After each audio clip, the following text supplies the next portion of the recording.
예로부터 손맛은 장맛이라 했던가. 본분을 잊고 삼겹살을 품은 고수의 항아리.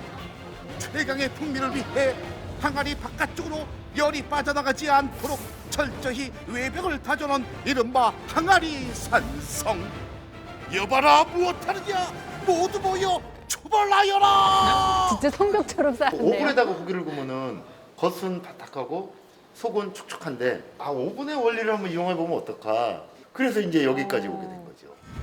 생즉필사 사즉필생이라. 항아리 안에서 지방은 버리고 기필코 육즙을 가두는 자 살아남을 것이니 이것이 훗날에 기록될 삼겹살 전투. 수년간의 실패를 딛고 이룩한 항아리 초벌 신공. 그런데 멀쩡한 삼겹살을 두고 또다시 길이를 재는데 야. 아이고 저 그만 좀 재시오. 너무 잰다. 고기 기럭지에 따라서 저희가 꼬지를 꼽는 저희가 틀려져요. 고기 기럭지가 길면은 좀 짧은 걸 쓰고 고기가 짧으면은 기른 걸 쓰고. 너무 섬세하시다. 초벌에 앞서 한 피의 오차 없이 제각기 다른 삼겹살의 길이를 꼬챙이를 이용해 단일화시킨단다.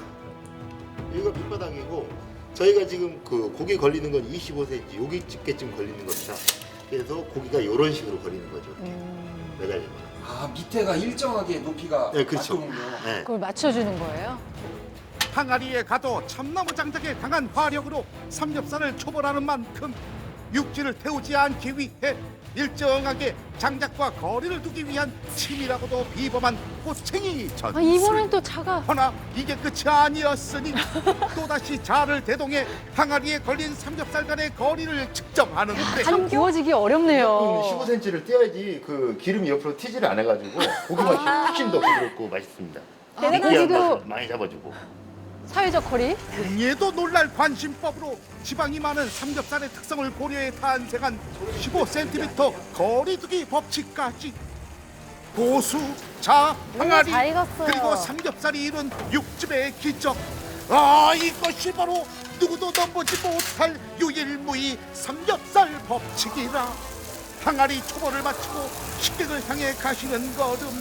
250도 불판 위 온몸을 바쳐 다시 한번 구워주고 드디어 마주한 역사적인 순간. 식객이여 먹어라.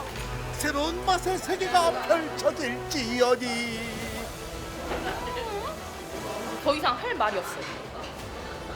너무 맛있어서.